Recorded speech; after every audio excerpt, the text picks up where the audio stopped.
Hey everyone, it's Alison Heikkila. Thank you so much for joining me. We are going to play with Gelatos today. I haven't played with them in a while, and there's a lot of new folks here, so I figured it would be a good time to take them out and have some fun with them. If you have distressed crayons, this is similar to that. They're a little bit different. The consistency is a little different, and I can't really speak to distressed crayons because I don't have them myself. My kids have them, but I haven't really played with them because I really love the Gelatos, but they are similar. They're water soluble, the colors are beautiful, they're really blendable. So if you don't have these, but you have the distressed crayons, you might want to try what we do today with those. I have some old sheet music. My son saved this from the garbage. Got a whole stack of fantastic sheet music that I love to work with. It's great for gel printing. It's great for what we're going to do today. So if you have some old sheet music or old book paper, this stuff is what we're doing today is going to be really perfect. I also have the overlapping rings stencil from A Colorful Life Designs. This is going to be perfect for what we're doing. This is a great stencil. This is, it's been out for a couple of months now, but I really like it. Okay, first things first. We are going to gesso this sheet music, but I'm not going to gesso it so completely that you can't see the notes underneath. We're going to just do a coat to kind of push it back into the background and allow the gelato to kind of grab the paper a little bit better. This gesso is very old and it's sometimes a little chunky, but I'll be honest, I don't mind that. I like when it's kind of chunky because it gives me additional texture when I'm working with it. So don't worry if that happens to you, it's all good. And you don't have to go in the same direction. If you want to just kind of go haphazard, that's okay too. You don't have to do a whole sheet. I like to do a whole page at a time because it gives me more areas to work with, and whatever's left, I can use it another time. So sometimes I'll just grab gesso and old book paper or sheet music like this and just go to town and gesso all of them. This way, whenever I feel like working with that particular type of paper, it's all ready to go. You can even use black gesso if you want to. There's clear gesso, but again, I want to push those music notes into the background a bit, so I don't want to use clear on this, but you certainly can if you want to. Okay, that looks good. A little bit more right here. You want to get your brush right into water because you don't want the gesso to dry on there. So I'm going to do that real quick. Gesso dries very quickly. You can see that it's really not shiny anymore except in a couple of spots. So it's pretty dry. It's wet over here. You can see that shine, but we can hit it with a heat tool really quick and that will make it dry very quickly. But in the meantime, let me go through the colors I have. I have Kiwi, Pistachio, Raspberry, Cotton Candy, and Fig. And those are the colors that we're going to play with. Let me just hit this with my heat tool really quickly and we'll move on. That is all dry now. You can see that it's not shiny anymore. Move the gesso out of the way. And I'm going to turn the paper sideways so that you can see the entire sheet. The direction doesn't matter. It's not about what's underneath anymore. We're just going to have some fun. So I'm going to pre-warn you, we're going to be using our fingers. It seems to be a theme with me lately. I don't know. But that's truly, it's one of my favorite things to do because it makes me feel like I'm really getting into my work, into my art, into my craft, whatever you want to call it. I just feel like I'm getting more accomplished that way than staying clean. Not that there's anything wrong with staying clean, but for me, getting messy and colorful really helps with, I don't know, my mood and with what I'm creating, and I don't know, it just does. Maybe I'm weird, maybe I'm not, but it makes me happy. All right, so this stuff is kind of like the consistency of a lipstick, and you just kind of twirl it up. I'm going to have a playlist at the end that you can click on to see some other projects that I've done with gelatos. There's so many things that you can do with them. I'm really just scratching the surface here because again, there's a bunch of you that are new that you may not have seen this before. So, and I haven't done it in a while, so I wanted to play. I'm just kind of adding this color haphazardly. Don't think about it, guys. Just have a play. Have a good time, mess around. We're going to go in with the cotton candy now. We're going to cover this whole sheet. And again, we're not going to use the whole sheet. We're just going to use a small portion of it. But we'll have it for later. We're creating sort of a masterboard right now, which is exciting. Okay. And a masterboard, in case you don't know, let me roll this up a little, is when you have a large piece of substrate. It doesn't have to be paper. And you create a pattern or design across the whole thing, and then you can use it later. You cut it up into different smaller pieces and use it on multiple projects. It doesn't all have to be on the same one. So that's what we're doing here, is a masterboard. Let me know in the comments if you'd like to see more about masterboards, because I've been kind of toying with the idea of doing something with that, giving you ideas on how you can create a whole bunch of background, or like I said, masterboards, and then how you can use them later. So maybe that would be like a series. I don't know. Just something I'm toying around with. Okay, we have a lot of color here, and it looks like a hot mess, and that's okay. Because what we're going to do now is make it look fabulous. We're going to grab some water. I'm going to spray this, and you can see as soon as I hit this with the water, it's going to start to move, which is so fun. You can just use water if you want to, but I like to go in with my fingers and really blend these colors. That's why I chose the palette that I did, because these colors are analogous. They're all next to each other on the color wheel. So this way we don't make mud. Now granted, if you get some of the green with the purple, you could get a little bit of mud, but for the most part, it's going to be pretty harmonious. So I'm just going in with my finger. See, we've got some mud here. So I'm just going to grab paper towel, pick that up. You can see how easily that pulls the color up. And then we can just kind of go back and add more color again. Don't worry about areas like this. We can do things to make it look better. So if you're like, I don't really like how that's looking, don't worry. This is just the beginning. Okay. I'm liking how this looks. Don't necessarily want to blend the whole thing. I like some of these chunky areas, like I said earlier.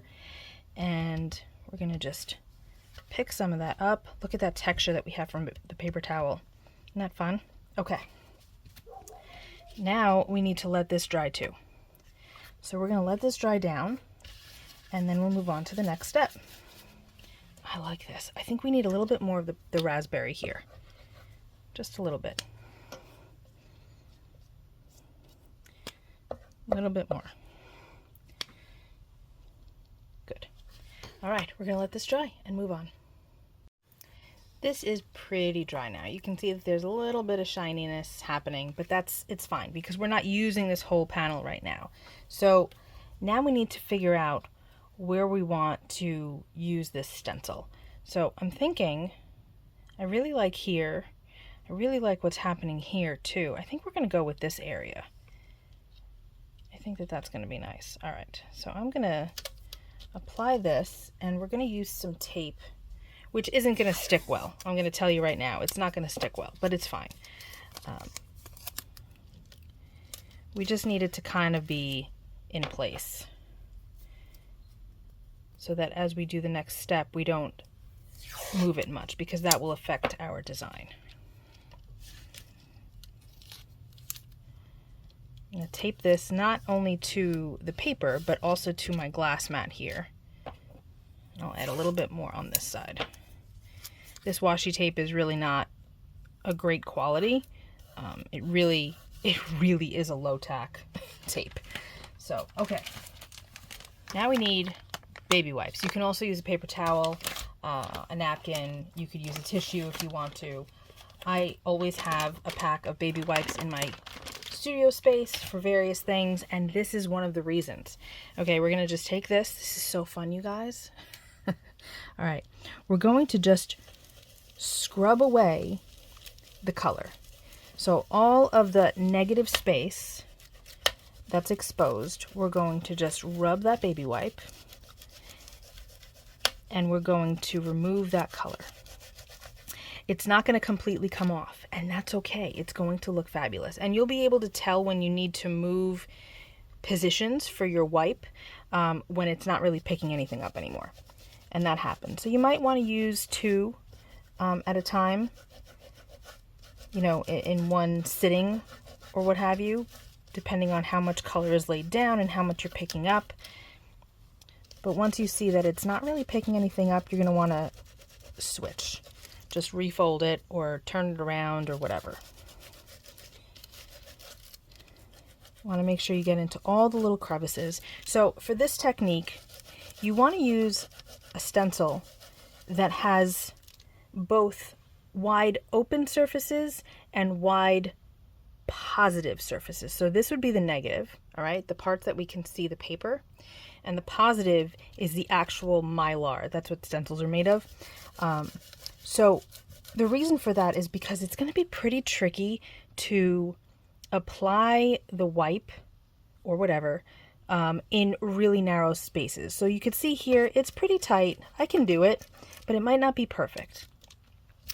And you want, you don't have to, but you would probably prefer having wide positive spaces, simply so that you don't, as you're wiping, you don't shift anything. You know, if you have a stencil that's really delicate, it might be a little harder to kind of do this rubbing without bending or messing up your stencil, okay? And also, if we've taken the time to make this really cool looking background with however many colors we chose, you don't want to remove it completely. So if you have a lot of teeny tiny positive spaces, you're not going to have much of this background left. But play with what you have. Maybe you might like that. Maybe you think that this is a little too chaotic and you really just want small, thin lines. Go for it. Experiment. These are just my suggestions. All right, take a look, you guys. How cool is this? Now, ignore the rest of this, but look at how neat that looks. I love that you can see the sheet music coming through a bit, but it's not overpowering. I love the variation of colors. I think it's really neat. So it might be a little tricky to kind of appreciate it with the rest of this visual noise happening. So I'm going to cut this down and then we'll see what we really have. Okay, this is what we have. And I think it's so cool. Look at how pretty this area is right there. Isn't that great? Love it. Okay, so we can still move this color around. So we want to seal it. You don't have to, but we're going to be adding some other layers on top. So I do want to seal it so that I don't accidentally move anything. I've got matte medium from DecoArt Media. Whatever you've got. If you've got Mod Podge, that's fine. If you've got some other type of gel medium, that's fine too. But we're going to just apply a thin layer of this to kind of keep this from moving around. You can even use some type of spray sealant. I sometimes use Krylon's brand of sealing stuff. I can't think of the word right now, forgive me. But there's an acrylic sealer that I use from Krylon, and it works really well. So we're just going to apply this, and you can see that it's milky right now, but it'll dry nice and clear. And then we can decide where we're cutting this and add layers to that. You want to be sure that you clean this off really well, because it will ruin your brush if you don't. And by ruin, I mean it will totally harden it and you won't be able to use it again for much of anything. So clean this off right away while this is drying. This is nice and dry now. Looks like it's a little bit duller as far as the colors go, but I'm fine with that. But this is one of the reasons why it's nice to work on several backgrounds or masterboards all at once, so that while something's drying, you can move on to something else, and then you can go back and forth and back and forth, and it just makes life a little bit easier, and you don't have to be impatient about when is this layer going to dry, because you're working on something else. Okay, so I have this frame. The inner portion here is 4 by 5 1/4. I had my son print this off for me on our 3D printer, and I'm going to use it to isolate the areas to decide where I want this to be, where we're going to cut our panel so that it fits on our card. So I've got this little tear here that I don't love. Normally I do like tears, but I don't really think I want a tear this time. And I feel like I'm liking this because I have this preserved. got some blue going on, and I think that we're going to cut it there. So I'm going to use the outer edge and then chop the rest off. So I'm going to turn this around, and I'm going to cut this to 4. Do I want to cut this to 4? Is that what I decided? Yeah, we're going to cut this to 4. Okay. Cut this to 4, and then to 5 1/4, and that will leave us a nice border around our panel here on the card base so that we can add some more color if we want to. Okay, and you can save these for later, you can collage with them, whatever you like, or if you're not into it, you can get rid of them. So now I want to add more color, and originally I was thinking I was going to use this purple Posca pen, but since we have a lot of purple and not a ton of blue, I think I might go with the blue. And I just need to see if yep, I used this one already. Okay, good. I was going to prime it, but I did actually use this one. So what we're going to do is we're going to shake this up. Posca pens are paint pens, and you don't need to do this layer if you don't want to. If you want to stop here, throw in a sentiment, call it a day after you slap it onto a card base and then you're done, cool. You can totally do that. But I'm going to take it a little further because I like to. Okay, so we're going to just look at that color. Isn't that a nice color? This is just called blue. Light blue, excuse me. It's light blue. And I didn't really plan out what we were going to do, but I think I might just trace some of these lines. I don't even know if I'm going to trace them all. But since we applied that matte medium, we know that the colors underneath aren't going to run. They're not going to get onto our nib here. It's going to be fine. I think that we're going to kind of do one of these. And I don't know, I'm just kind of messing around here. I don't really know what I want to do, but I think the object here is to not really think and just pick and choose areas that, let's just do a stripe. Let's put this on top. By connecting these lines, we're making it on top. If we would have left that break there, then this ring here would have been on top. Maybe I should have, but that's okay. Because now it's kind of floating. So I'm not going to have it on top of this ring. We're going to just leave it as is. My lines don't need to be all at the same angle. We're just playing. There we go. So it looks like it's going underneath this ring here. And I'm going to leave that alone. I think that I want to define this one.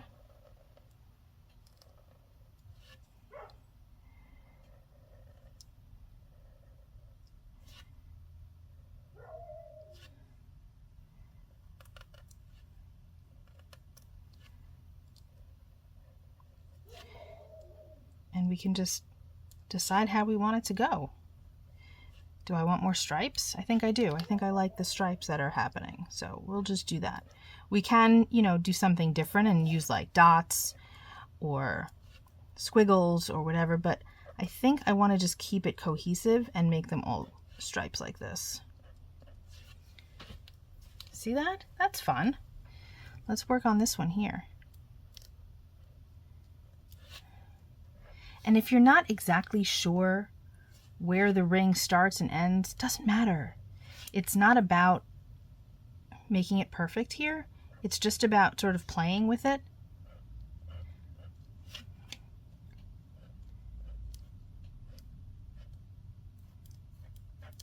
See? It just adds a little bit something extra, which I think is cool. Let's do right here.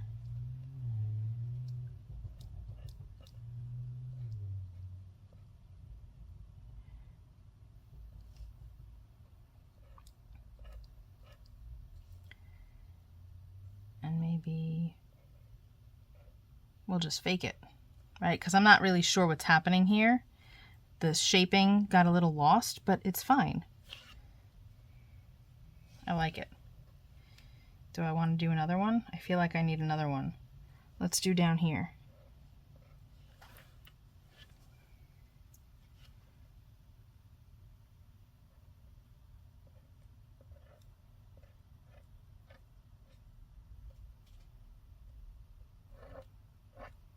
So I'm leaving that break there. See? That's neat. I like it. I think that we need something else though.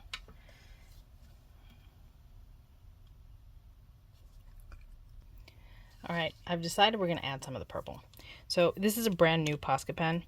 So I figured I may as well leave this in here so that you guys can see how you open them, how you prime them, etc., etc. You need to shake these pens up. Okay, I've got a piece of scrap here. Move this over. You're going to open it up and see that there's a white tip. That's normal. There are different types of tips of Posca pens. I have some that have much bigger bullet nibs than this. This is a bullet nib. I have some that have a brush tip, like an actual physical brush. There's all different kinds. If you decide to invest in some of these, just choose whatever tip you want. I happen to really like this size. This is the 3M, the 0.9 to 1.3 millimeter. That's just my preference, but like I said, I've got others. So once you shake this up really well, on some scrap, you're going to just start going up and down like this, and that nib is going to suddenly fill up with paint. And now it's ready to go. That primed really quickly. Sometimes it takes a little bit longer, but this one was raring to go. Okay, we're going to add some more of these rings, or defining the rings, because I think it looks cool. I think we're going to connect this. This is a nice purple. I really wanted a good purple, and this fit the bill. Okay.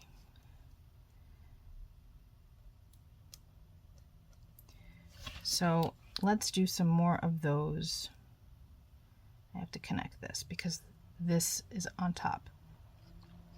Let's just do some more of these stripes. And you might hate this. You might be like, she just ruined that background. Then don't do this. You know, it's really up to you what you want to do. I'm just having a good time. You definitely don't have to do this extra step. Look at how much more defined that is now. I'm going to do down here.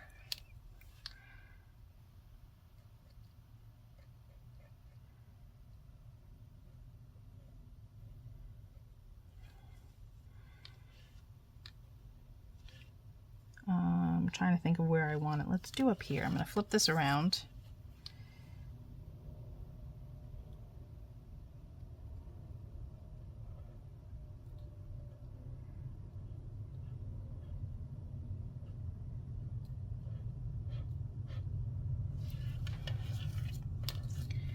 We definitely need something happening over here, so let's do this guy.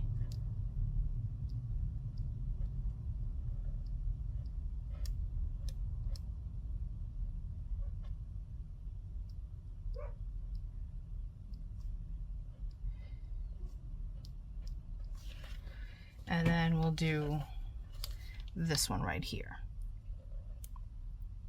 See how the sheet music is peeking through? I love that.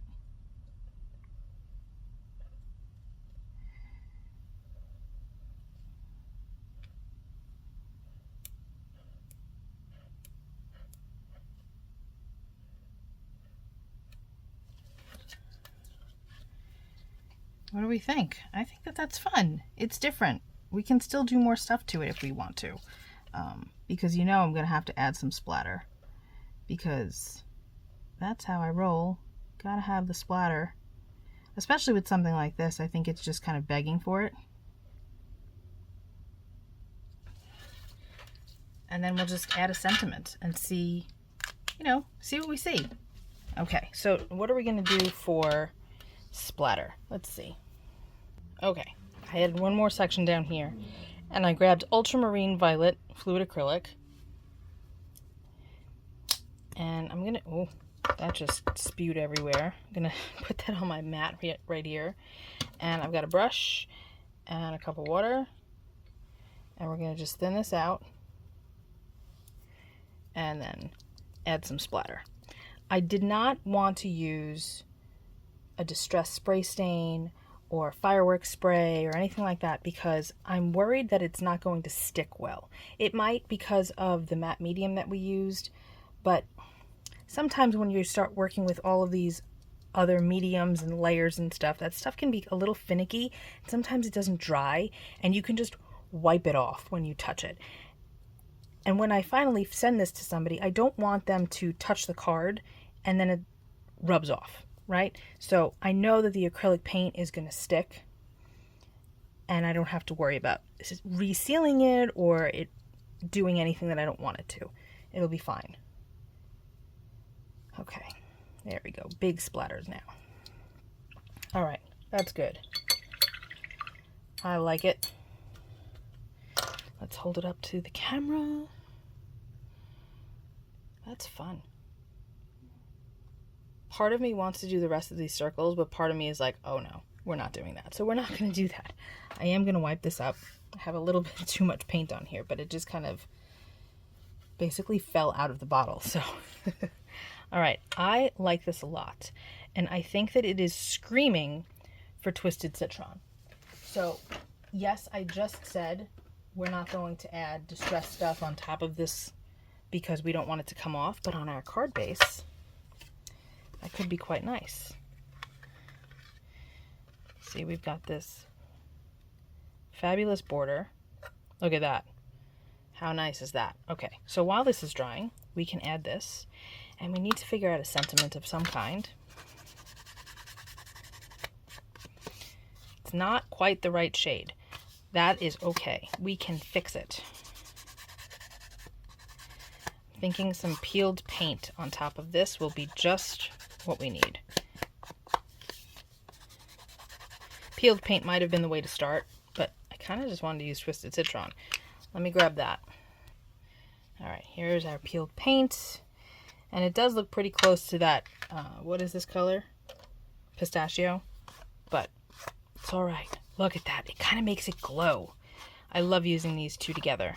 Have you used Twisted Citron and peeled paint together? It just, I don't know, it's one of those magical combinations. It makes that Twisted Citron just really shine. Okay.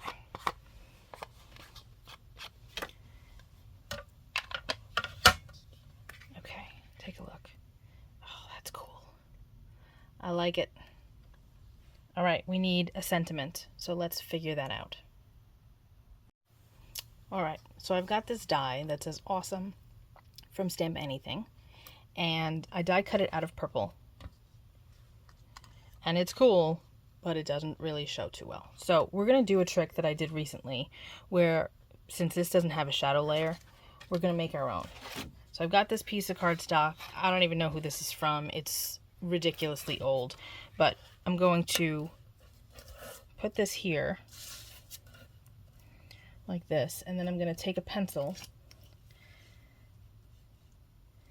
and trace around it, and we will have a shadow layer. Now, I had a couple of folks say on the video that I had first done this on, you know, that's all well and good, but I hate fussy cutting.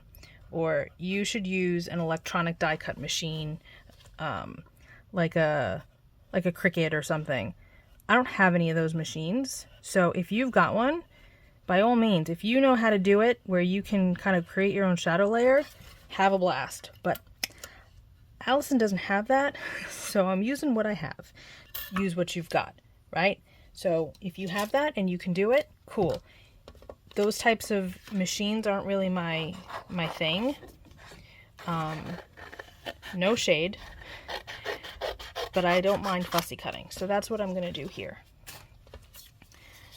So I am going to spare you watching me do this, but just know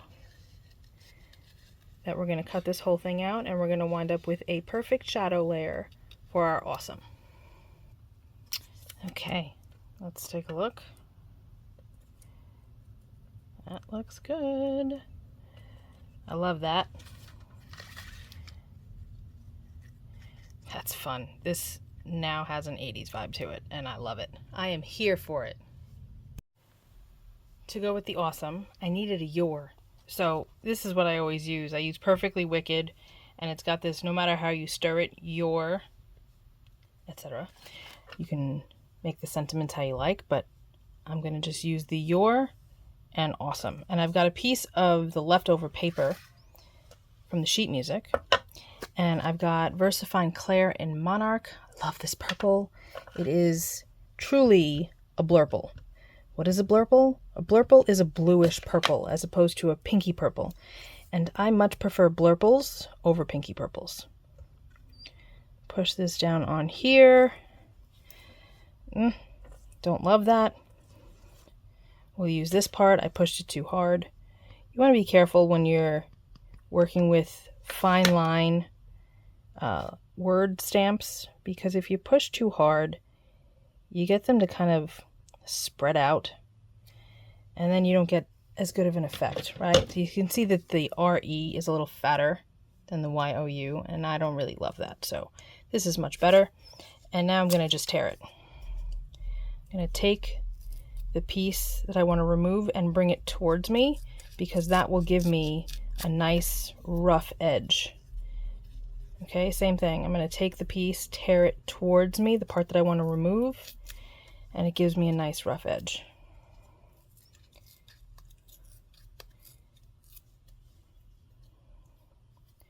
I'm going to remove a little bit of this corner here. There we go. Took a bite out of that. How's that? I think that's fun. And I like it at an angle too. So I'm going to glue this down off camera, and then we'll see where we wind up. I'm going to zoom us in just a little bit. I've glued down the sentiments, and I grabbed the Crystal Opaque Poseidon card bling from Colorful Life Designs. This was just released this month. And I've got my jewel picker. I've got my on point glue here from Imagine. And then I've got my pokey tool off to the side, which you'll see in a moment. So what I'm going to do is I'm going to grab my pokey tool, put my glue in the same hand. I'm right-handed. And now I'm going to pick up the sequence with my left hand and the jewel picker and use the pokey tool to release them from the wax that's on here. Sometimes it's a little tricky to get them off, or you have to like roll it off. Sometimes it leaves a mark, and it's just easier to use the two tools in one hand and the jewel picker in the other. See how fast this is going? All right. What do you think, guys? I think it's fun. It's crazy. It's 80s. I like it. I think it's really neat. So we did a bunch of techniques. We've got a true mixed media card here. Not tall or pronounced or fat. You can see how nice and low that profile is because I didn't use any foam. This confetti sequence is super flat. So this is going to go through the mail really easily. If you wanted to, you could pop all of this stuff up, but I didn't really want to. I think that doesn't really need it. So that's it for me today. I hope that you enjoyed this, that you learned a couple of things, and that you'll come back soon to see something else. All right? Have a great day, everybody. Be well. Stay safe. Peace out.